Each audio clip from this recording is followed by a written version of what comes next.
Barney. How are you doing after that? Did you manage to watch it? I did. I went to Mayfair Bar. Oh, good choice.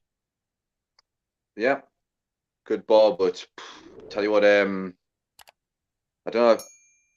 What can you say, to be honest? I mean, you get that massive slice of luck in the second minute, and you think, okay, well, they're vulnerable. Get at them. You know, you've got enough attacking talent in the side of the night potentially to sort of get up. I mean, Maguire won't have an easy 90 minutes, I don't think. Maybe Bruce is a massive England fan. He wants to get back in the England team. I mean, the England He's a massive fans, Man United fan, but Bruce is. He's a massive Man United fan. well, he always used to refer to United as Man United, which no one does, do they really? Jackie Charlton wouldn't do it. No. But a family relative of mine, that's a different story. But it was just, I mean, diabolical is probably the best word to use tonight, because it was just, everything about that performance tonight, from Hayden going off and bringing Shaw on, and bringing Miggy on with 2 minutes to go, and just it's so negative. I mean, it was just so deep. Like you got teams that conceded 3 against Palace and 6 against Tottenham, and absolutely on the ropes. The defensive crisis and Maguire's sort of trials and tribulations this season, and the absolute lack of form, and getting sent off for England. He's going to be a mess. He wouldn't have played if they hadn't had injuries, and like I say, he wouldn't have had an easier 90 minutes. Once they got the stroke of bad luck in the second minute, they never looked back. And if you're a neutral, no matter how much you would hate Man United, which presumably most teams do, you'd probably hate Newcastle more, just because of that performance. You'd look at it and think, you know what, crimes against football, had they getting a point in the day. So the better team won, and they scored 3 late ones, but it could have been much earlier, really. It was just it was inevitable, the second goal, and when it went in, it was fully deserved. So no complaints about losing. It was merited, wasn't it? So Complaints about losing, probably that we lost the game before we even started it, really. I mean, even after getting gifted a 1-0 lead so early on, 2 minutes in, but then because of the manager, because of the tactics, or lack of them, we just threw away the game.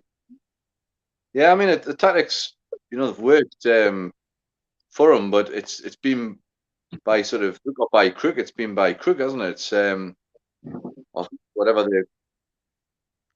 that means, But at the end of the day, it's just the Tottenham game was lucky. The sort of interpretation of the penalty rule at the time got a point that game.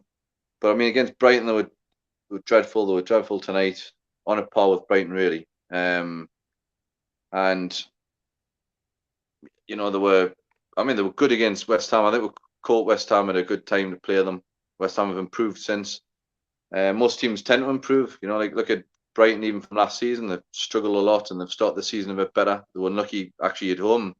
Man United, Brighton could have won that sort of 7-4 or something, 7-3. But us tonight, it's just there's just the lack of intent. You get St. Maximum out of the game, and it's really pretty easy. I mean, when we did go forward, and he was quiet in the second half, they still concoct that bit of magic to put the cross in for Wilson. And if it goes to 2-1, it might be a different game. I mean, I still probably would have fancied them to get something, but go at 2-1 at that time, or just weathered a bit of a storm, that would have been fantastic, But it wouldn't have been deserved. I mean, it was just a pretty poor performance, wasn't it? But the players can only listen to their leader, and they did what they were instructed to do.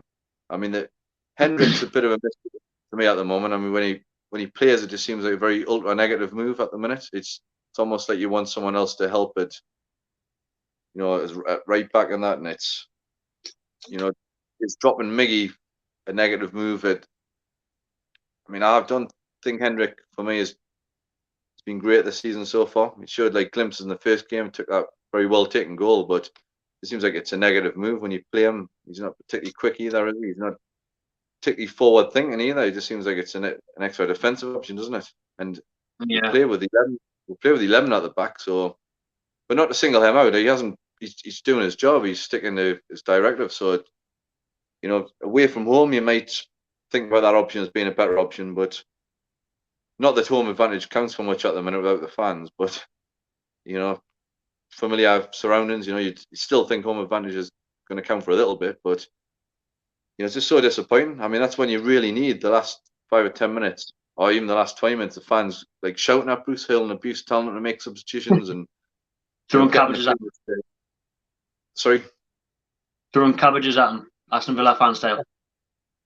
Yeah, I mean, if that's what it takes, I think it's, it was just when the second goal went in, you just sort of just lifted your head and just thought, disappointing, but it was inevitable. It's 4-1 was a bit crushing. Was probably the scoreline that summed the game up. Really, wasn't it? It was fully deserved, and we've got bossed of a team that's probably not going to finish in the top 6. I don't think. I would say that Man United will be will be 6th or 7th this season. So a lot better teams to come and a lot more hammerings to come, I'm sure, this season. Class. Look forward to them. Yes, mate. Right. On that, Bloom. See you, mate. See you later. Ciao, mate.